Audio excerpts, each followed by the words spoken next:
நான் இன்றைக்கி வெஜ் கொத்துக்கறி பண்ண போகிறேன்.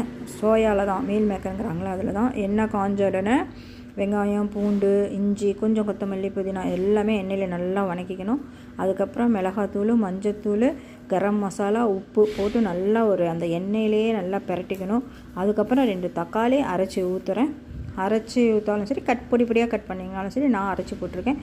நல்லா அந்த எண்ணெயிலே பிரட்டிக்கணும். எல்லாமே பிரட்டி அதுக்கப்புறம் இந்த வெந்நீரில் நான் சோயாவை நல்லா முக்கி எடுத்துருக்கேன். ஒரு 10 நிமிஷம் ஊற வச்சு 10-15 நிமிஷம் அது நல்லா பொடி பொடியாக பண்ணி வச்சுருக்கேன். அதை 2-3 தடவை அலசிடணும். வெந்நீர்லேயே முக்கி எடுத்துகிட்டு 2-3 தடவை அலசிட்டு, இங்கே பாருங்கள், அது மாதிரி நான் பிச்சு போட்டிருக்கேன். அது மாதிரி போடும்போது இன்னும் கொத்திடணும். அப்போ தான் கொத்துக்கறிக்கு டேஸ்ட்டாக இருக்கும். அதுக்கப்புறம் கொஞ்சம் மூடி வச்சிடணும். தண்ணி எதுவும் போட தேவையில்லை, அதுலேயே தண்ணி விடும்.